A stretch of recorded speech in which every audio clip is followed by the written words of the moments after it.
So this project is a supercomputing Raspberry Pi AI cluster. They all have Gentoo installed on them, and they're all overclocked.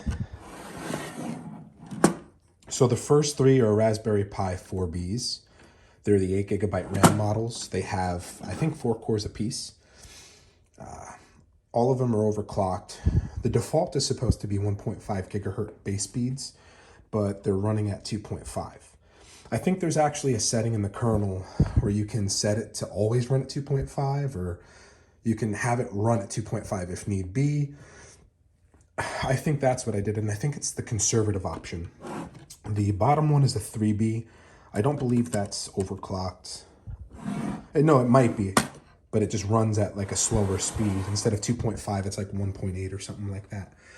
But it's really cool because with Gentoo, everything is manual. You have to configure everything yourself. When you're building it, you have to build it from the ground up.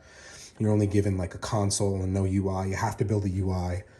You have to bootstrap the system in order to install the portage on there and all the other good stuff, the stage 3 tarball. But this has GPIO pins. They allow you to send signals out, like 3.3 volts. So that it's pretty cool because I built this a while back, and the back was just super ugly. So I started fabricating a board. That's version 1. This is version 2. I'm going to need a version 3. The space for the resistors isn't far enough apart, but it's an electromagnetic switch. It allows you to send a signal from your phone to the switchboard, and you can turn off things like lights. You can turn them on to any appliance. You split one side of the cord and you plug it in, and you can essentially close and open the circuit to that appliance. But so that would come in handy. I could probably integrate that into this project somehow. I don't know, we're a new project, but yeah. So in order to get this running, I had to modify the kernel. I had to add support for the GPIO pins. I had to add support in the kernel for overclocking. In order to get this to work, they send software with the top hat, but the software didn't work. I had to modify the Python scripts. I had to modify the system, and again, I had to modify the kernel as well to get that running. It's a pretty cool build. Each SBC has a singular task that it does without the help of the other SBCs, but then there's a collective task that they all do together. Image processing. This runs OpenCV. They all run OpenCV along with Tensorflow. It has Gluster installed too to store the images on a 1 terabyte hard drive, an external hard drive, which is in my laptop case. I use that little camera here. It's a PS2 camera, an iToy. That's what OpenCV uses to monitor motion and a bunch of other cool things. But everything's not set up now. It's disconnected. I ended up turning in my router, my modem. So I have an open for this build. This is related to the builds. I used this router.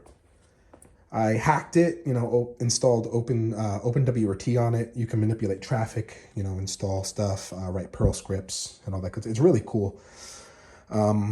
It's essentially, you use it as a switch essentially, and that's what I did with this switch. This is a fully managed Xyzel GS2210-8 non-PoE switch. I set the Raspberry Pis up behind isolated VLANs. But in order to do that, you need to configure this as a switch, to receive tag traffic. So that was pretty cool to learn to do that. But the highlight of the video is the Gentoo installation on the SBCs, the overclocking, the kernel modification, getting the fans to work, getting the GPIO pins to work. This one was just plug and play. This one was not, unfortunately, for some reason. But yeah, this is a project. It originally started with one SBC and the camera with OpenCV. It monitored motion. Once motion was detected, what it did was took a picture, took a recording, emailed it to me, and then that turned into, I got an idea because someone was walking their dog and they kept crapping in my path. So when I'd leave to go to work or wherever I was going, sometimes, you know, there'd be crap out there, sometimes there wouldn't. So I decided to create this and monitor for when a human and a dog are together. It was basically to see if the dog crap was left there or not. You know, and that's the reason for TensorFlow. TensorFlow has a function that allows you to, it's called detect common objects. So if you were to put a bottle up in front of the camera, it can detect that it's a bottle or a cup, you know, or a person. And you can write something in Python, because that's what I use with all this stuff. You can tell the system, like, if a dog and a person are together, like, you know, do X or do Y or do Z. But that's my build. I hope you like it.